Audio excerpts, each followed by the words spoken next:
All right, welcome to yet another episode of the Keep It or Change Cars podcast. My name is Gugu Masuku, and I'm your host alongside two other phenomenal people in the motoring industry. They're actually household names in this podcast. Michael Pashut, welcome. Thank you. Always good to be here. Always good to see you. As well as industry experts as well, Adam Ford. Thank you, Gugu. Thank you, Mike. Great to be back here again. Oh, good to see you as well. So we're going to be doing things slightly differently today. It's a different concept that Adam came up with, and he's going to run with it. So he gets asked a lot of questions as a car guy, a person who knows a lot about things automotive related. So he wants to basically talk about the kind of questions he gets asked and basically guide you as a consumer in terms of buying, because these are all buying related questions. Adam, the floor is absolutely yours.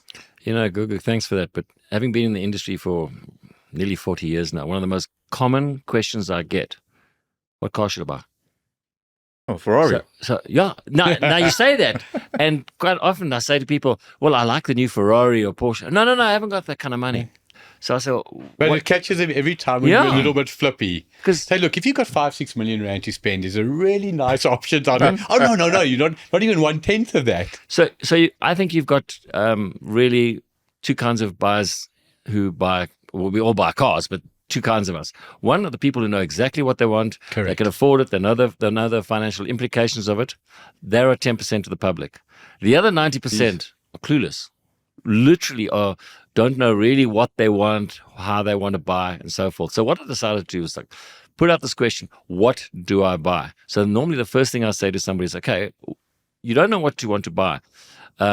What is your budget? So the first thing you've got to think of, what is your budget? Well, I don't really know. Well, you have to decide on a budget. Now, is your budget going to be 400,000 Rand? We'll use that as an example. Or do you want to spend it on a monthly basis? Are you going to buy the vehicle cash? Or are you going to buy it over finance?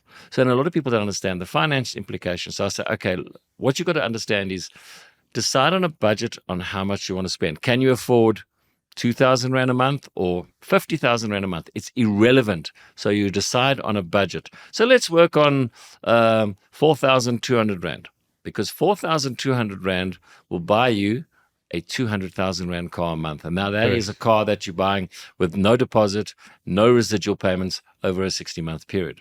So I had a look at one of the bank websites today for a calculator, and I said, okay, if you want to finance 100,000 Rand, what does it cost you? Approximately 2,100 Rand. So 4,200 Rand buys you a 200,000 Rand car. So the first thing you do is you say, okay, I decide on a budget. So I've got whatever it is, 2 grand, 4 grand, 8 grand, 10 grand, or I'm going to spend 500,000 Rand on a car. So whatever the amount is, you've now decided on a budget. Once you've decided on that budget and you understand how much you can afford, what you're going to spend, decide on a car. And Adam, just something interesting, and I'm sure you've also experienced it. When you say they don't know the budget, there is no more key. What should I buy? Where should I go out to eat? Where should I stay? Yeah. It's all budget dependent. 100%. But interesting, you mentioned that figure of roughly 4,200 for 200,000 Rand. Yes. So roughly 2,100 Rand for every 100,000 you finance. Yes. Let our audience use that as a definitive guide. I'm looking at a car, 500,000 Rand. Oh, I like it. Do you realize that's going to cost you 10,500 Rand? Okay. Then what you've got to understand is that obviously some people who are financially off better, they've got a better track record. They may get a slightly better interest rate if they're doing finance. So, but it gives you a guide. You've worked it on 11%. It's actually 13%. Was it 13%? Yeah. Okay, interesting. It was 13%, 2,100 Rand. So maybe you get a better rate. Maybe you get 10%. So it's 2 grand. But it gives you a guide. It's a good guide. A good guide on what to spend. Then you've got to decide on what car do you want. Do you want a new car? Can you afford a new car in your budget? So if you've got 8,000 Rand a month to spend, it's 400,000 Rand, you know that you can go out and buy a brand new car. Or do you buy a second-hand car? So you and me have had this discussion many times. Yeah. And again, obviously, good advice. But the question is, do you agree? When you've got a budget that is substantial, you always go as close to new as possible. Do you buy a car that's going to cost you 8,000 Rand a month, that's got 120,000 Ks because you want the Mercedes? Yeah. Or do you spend the same amount, go for a Toyota, go for a Kia, in guarantee, under service plan, 100%. 2-3 years old? So this is the next part of the question is what kind of a car do you need? Now, Gugu, he may want something that's small, two-door, sporty. You don't know Gugu Masuku. No, He he wants a doesn't. Mercedes SL 500 and it's set. Okay, so- nothing small for you. He's a bad example. But Mike, you've now got family and you've got kids and you want something with space. So you may want something like an SUV. Correct. So everybody's requirements are different. So you decide on what kind of a car. And it's imperative to think about, remember, you're going to be financing this car if you're financing it, for at least the next 5 years. Correct. So think about it. So a young couple, as an example, I had today a question, the same thing. They're getting married and they're thinking of buying a new car. And the guy's future wife was, I want a Mini. And I said, okay, you want a Mini? For the next It's 10 okay. months, it will be pretty suitable. Yeah. So the next year or Only the so, next it's going to 10. suit you. Then are you thinking of having kids? Yeah, maybe in like a year or two, we're thinking of having kids. What are you going to do with the Mini? Because you're not even going to fit the nappy bag in the back of the Mini. So you've got to think long term. Think about, okay, for the next 5 years, I'm going to be financing this car. If you're financing it, if you're paying cash, it's the same sort of thing. Buy the right car, because if you're buying a car for cash now, and in 2 years' time, you've got to change it because actually I bought this convertible two-door that doesn't work for me anymore. You know, my 4 dogs don't fit in the car when I want to take But them if you for bought walks. it cash, you can afford to take the knock that you're going to take. You're gonna going to take get a out of knock, it. yes. And you're going to take a big knock. Yes. But at least you'll get out of it easily. Flip that around. Now you've bought that car on finance. In 2 years' time, more than likely, that car will be worth slightly less than what you owe. Yeah. 3 years, 3.5 years, you'll be more or less at a break even. But interesting point. So once you've now decided on your budget, you've decided on the kind of car that you need. So let's just say the popular cars nowadays, SUVs. You decide on a small SUV in the, let's use this example of 400,000 Rand. There's quite a lot of good SUVs there. Sure. Which one do you go for? How do you know? If you're somebody who knows nothing about cars, you just see, oh, that's pretty, that looks nice, whatever. So my advice to anybody in that sort of segment, go along and have a look at, say, okay, you like the Toyota Corolla Cross and you like the Chery Tiggo 4 and you like a Haval Jolion. Go and drive them, see how they go, see what features you get, see the backup that comes with, You've what often sort of mentioned, warranties. me and you have been on Buyer's Guide Yes. often. You've often mentioned, a person mentions a car they like, you always say, go test drive it. A car looks good, perfect. Drive it. How does it feel for you? Wait a second, I'm a tall guy, I'm a short guy, whatever the case may be. How am I going to get the kids in the back, etc.? Driving that car is absolute key. Too many people, believe it or not, they buy a car over the internet. They say, yo, but I've seen them on the road. They look great. cool. Look cool. Fair enough. Do yourself a favor. Go into the showroom. Does the boot open? Don't laugh. Too high for your garage. Yeah. Some cars have a boot that opens that high. First time you open it, oh, what a pity. Why didn't I think of that? Yeah, So can we go back a step here, right?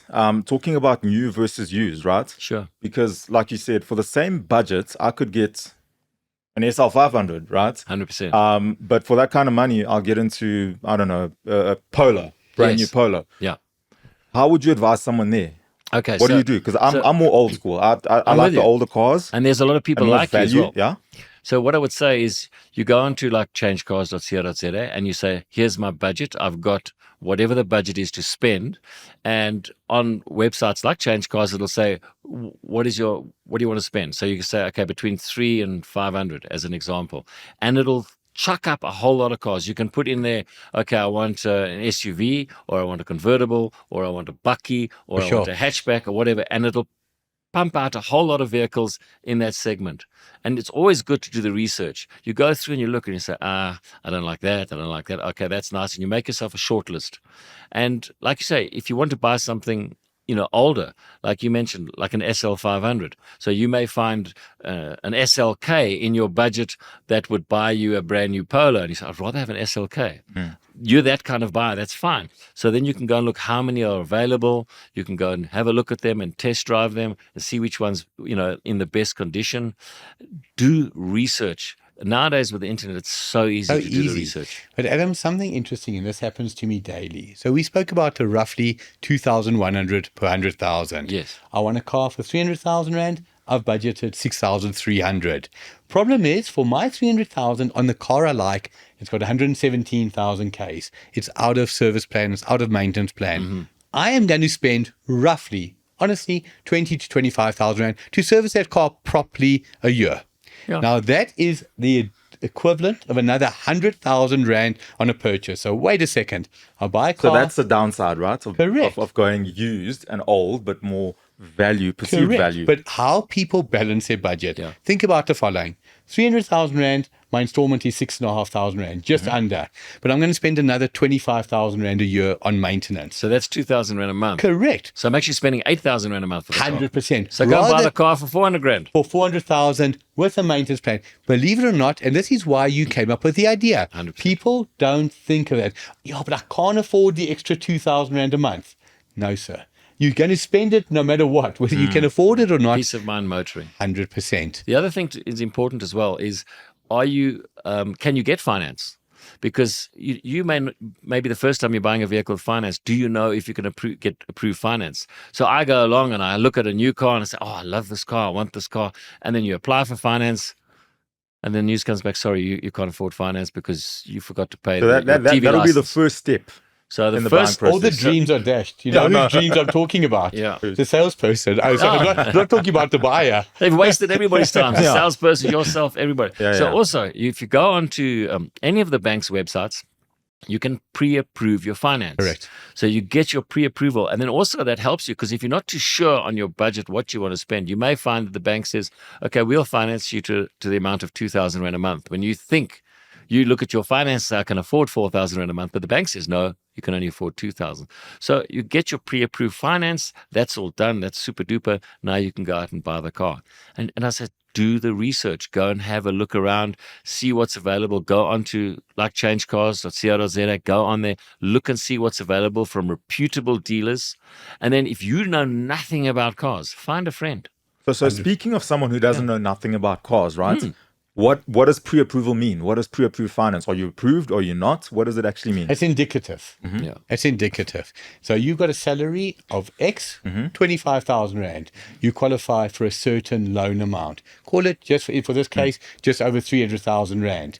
Don't waste your time with a salary of X looking for a car of So triple X. it's a guideline. It's a guideline. in terms of what you can afford based on what you earn. 100%. You know that when you go and apply for the finance, it's already been approved. You say, I've been approved to the X amount with whichever the finance house is, and it'll get easily done and you won't have any problems and rejected of your finance. And we touched on this when we had the gentleman from Absa in. Good advice. Another mistake that people will make, they can afford a car of 300,000 rand based on their salary, based on the installment of just over 6,000. However, when they get to the sales person, he says, you know what? Better than 300,000 rand, I'm going to put you into a 450,000 rand car. We're going to do it over 72 months. We're going to do a residual of balloon. 25%. Hey, Yeah. your payment in theory stays the exact same. You'll pay the same 4,000 rand a month. 100%. 3,000, But whatever you're it getting is. into The a better problem car. is you are digging a grave for yourself. Most people, when we die, we get somebody else to dig our grave. Yeah, you're digging your own grave. Would you agree? Residuals and extended loan terms to afford. I'm not against extended loan terms, but if you're doing it purely so that you can afford something you couldn't ordinarily afford, are you against that? Definitely. You don't go that way because I can tell you that the reasons the banks came out with, first of all, 72 months, which is 6 years. And Thank you. I mean, I was just doing a quick calculation in my One, head. two, three. I'm these 84. Is that 7? 6 years. Yep. And then if you think about the residual, so now you got a 30-40% residual or balloon payment. A lot of people don't understand that. And what that means is, so let's say you got a 400,000 rand car, they'll do a residual of 40%. It's 150,000, 160,000 rand. somewhere around there. That you're not paying an installment on. But you're paying the Loading interest. Comes about you. yeah. The problem is at the end of the 7 year period, you now suddenly have got to pay this once-off payment.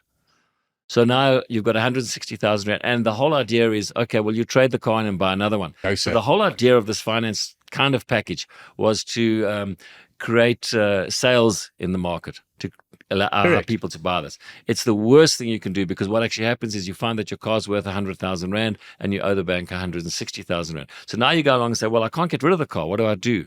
And the bank will refinance it for another 2 years. So that means 9 years you're paying for this car. Crazy. For 9 years. Or you have a very helpful salesman who'll say your car's worth 100,000, you owe 160,000. Very helpful. You'll add 60,000 to your brand new To the car, new car. and the problem just carries on. You I think a lot married of people actually do that. 100%. They're stuck. Yeah. And Right. again, it all comes down to not getting it wrong from the outset. Google asked about how do you do your homework.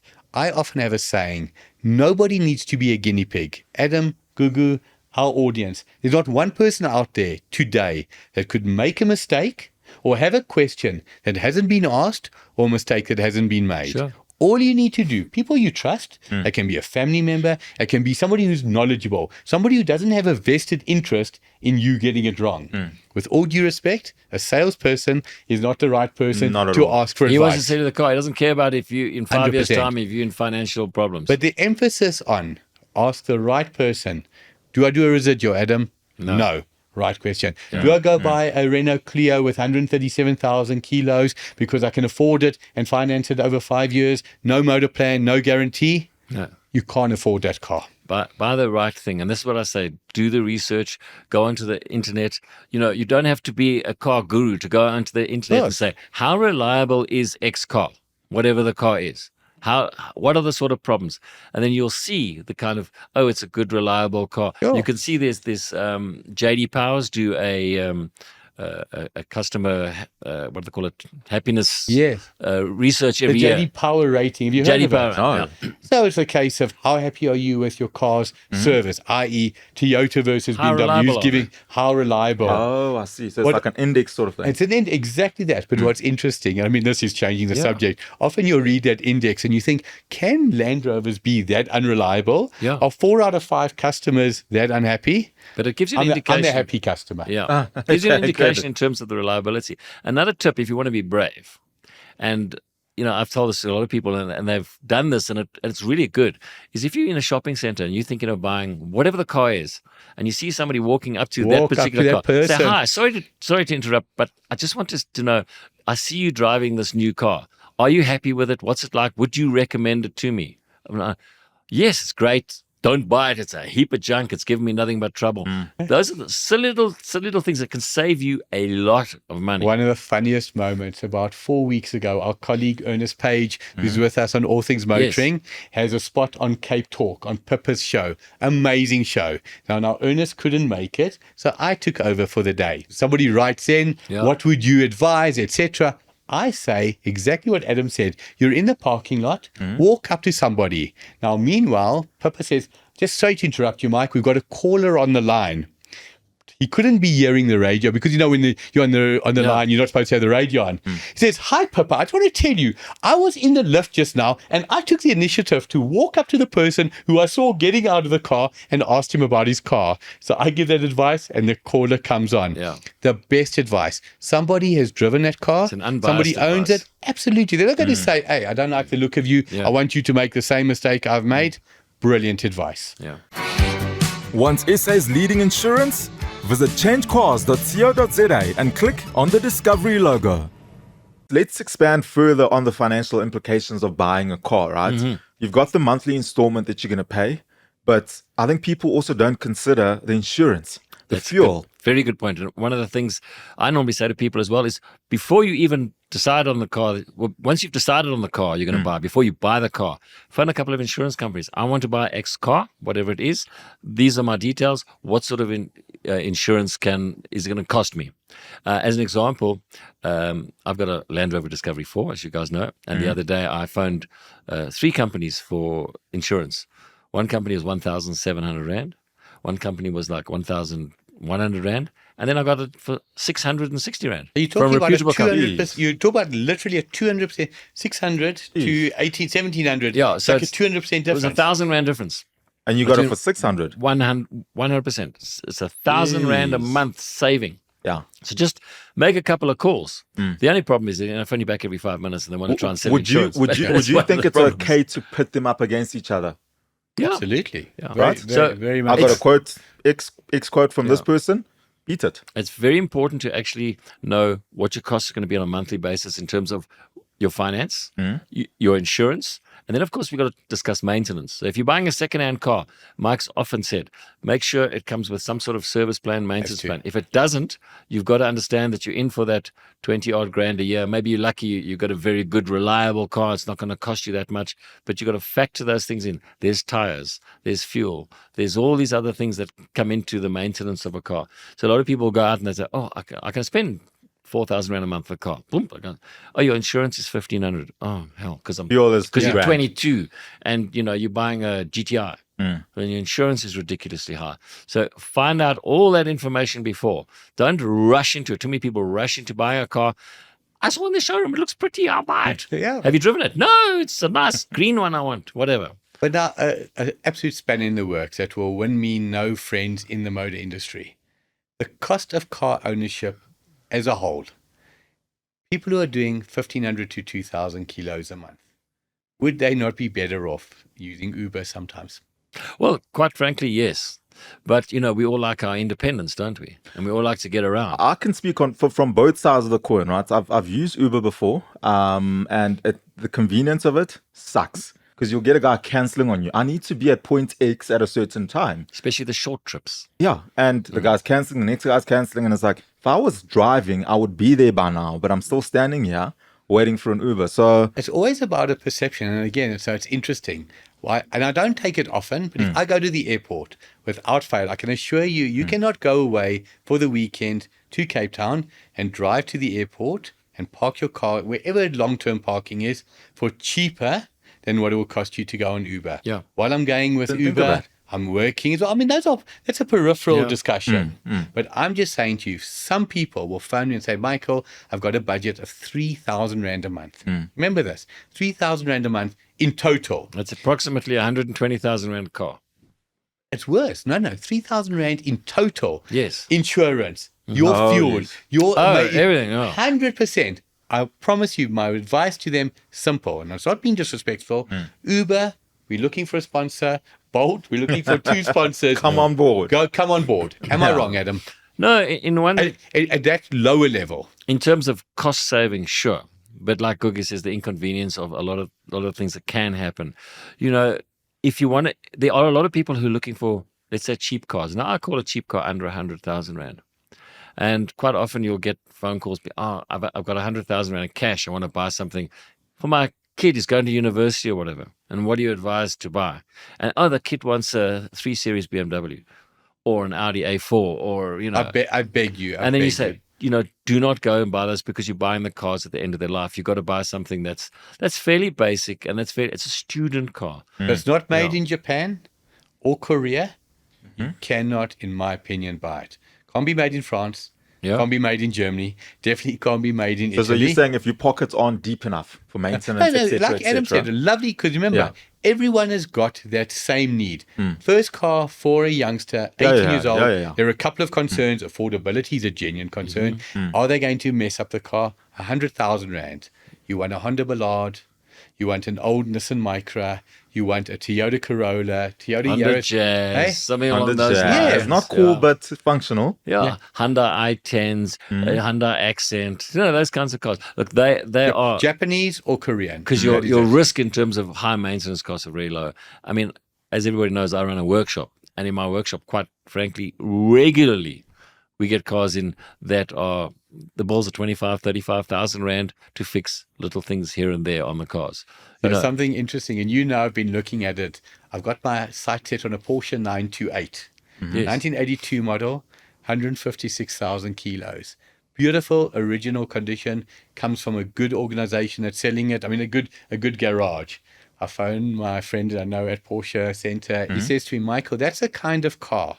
While you're reversing it off the lift, something will break. It will go back onto the lift, come back off the lift. And that is the point about these German cars. When they get to a certain age, yes, a 1982 car is immeasurably worse. Yes. But a 15-year-old Mercedes C-Class, BMW 3 Series or Audi A4, the most incredible value on paper. You cannot run that car at 200,000. I say this often, Gugu. 200,000 is when you sell it. not when you buy it. Now, you may think to yourself, but then who buys it? Someone. Somebody who hasn't done his homework and listened to our podcast. Exactly. Yeah. You see, Pay the price. and then, you will get people come along and say, well, you're talking absolute rubbish because I bought a C-Class that has done 400,000 Ks. But, or whatever the car is. But that is the minority. Absolutely. And you say, well, how was your maintenance over that 400,000 Ks? Well, it only cost me $1 million, But it's going, it's lacquer. But now, interesting as well, we've got the Keep It or Change Cars, the podcast that we're on our website. I give a different advice to a person who's got a car versus looking to buy a car. Let me explain. You've got a 2012 Mercedes C-Class that you've had since new.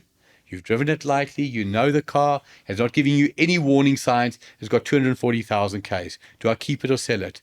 Keep it, keep it, keep it. For the 60 or 70,000 Rand roughly that you're going to get for it, you're not going to come close to replacing it. If it gives you a problem, throw it away, get your 30,000 Rand. The flip side is when a person phones, can I buy that car? That person who's got it, has had it since new, he knows it well, that's a diamond. The other ones are all in the rough. Yes, unfortunately, there's very few of them. I honestly believe that modern day cars now are designed, they have designed obsolescence in them. They have components that are designed to fail, and they're not designed to last much more than, especially European cars, not much more than 10 years. I would love to elaborate on that Recycle point. those. I'd love to elaborate on that point. It is my firm belief as well that certain cars are designed by choice to last X amount of time. Sure. I mean, it's not a case of, well, it's bad luck, my engine went to 220,000 Ks. It's almost like you got 220, it wasn't supposed to last you 220. It was only designed to last you 180. What is it? Warranty gone, car gone. Warranty gone, car gone. Yeah.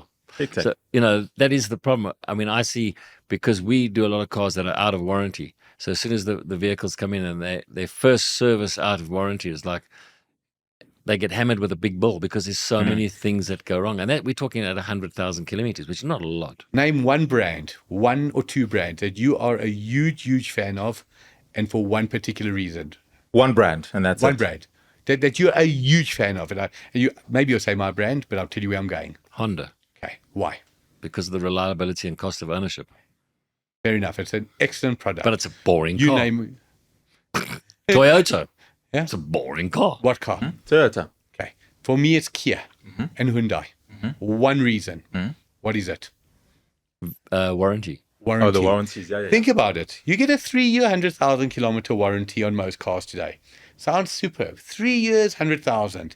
What are the chances of a modern car giving you a problem in the first 100,000? Close to none. Not impossible, but highly unlikely. Yeah. I don't It's need a normally warranty. minor stuff. I don't need a warranty in the first 3 years. That warranty is fantastic. It's worth the paper it's written on. Useless to me. Kia, Hyundai, 7 years. Kia's 7 years unlimited and Hyundai's 7 years, 200. yeah. So Is that not when you need your warranty? definitely. Year 4, year absolutely. 5, 140, 150,000 kilos.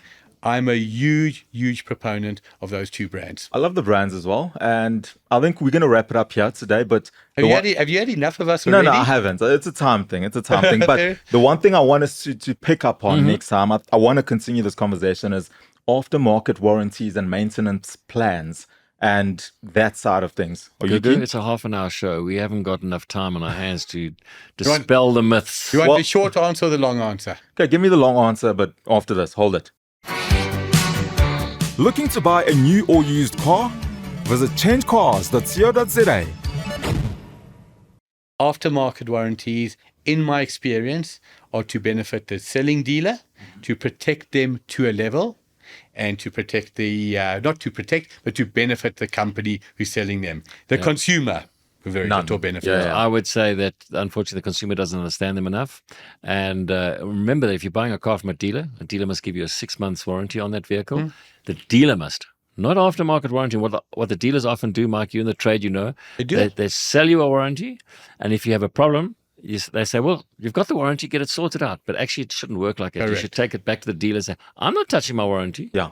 That's for in 6 months' time when there's issues. But up until now, you repair it. But You with sort it very out. few exceptions, I've not heard of a happy client saying, wow, I bought the aftermarket warranty. It was sold to me as part of VAPS. Love it. When I had a problem, I they had came an to the issue as well, party. and they didn't want to sort it out. Well, here's the one problem that a lot of people do not understand is that they say, if you buy a vehicle and you have second-hand vehicle and you buy the aftermarket warranty, the aftermarket warranty requires you to service it immediately when you buy that warranty. So now you're paying for the service. Then you need to service as per vehicle manufacturer's recommendations. So every 15,000 kilometers, miss a service, miss an oil change, and your wheel bearings fail or your alternator fails, which are totally unrelated to the fact that won't affect that service will not affect your vehicle. Those components. Your alternator fails and you claim, and they say, we want your service records. Well, I missed that one service, which was an oil change. Warranty void. Money, throw it away. We had People this do with not a understand well-known brand, 60,000 kilo service was missed. I mean, again, pathetic, to be honest. No service should be missed. Yeah. Point is, aircon went.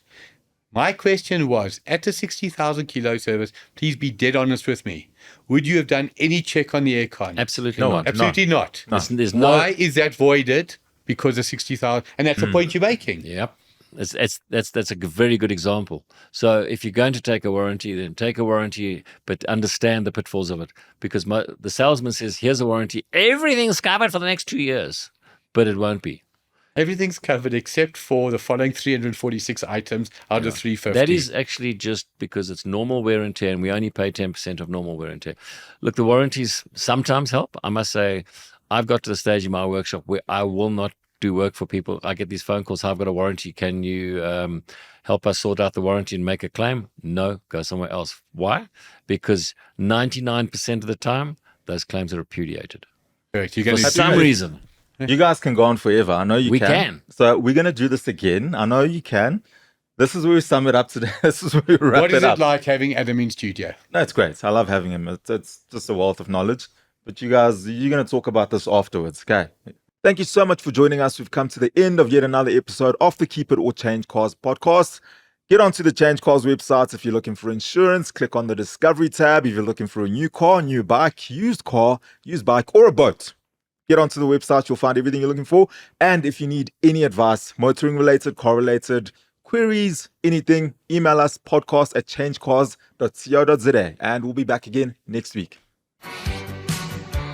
For South Africa's best motoring content, catch all things motoring on DSTV channel 189 and on YouTube. New episodes every week.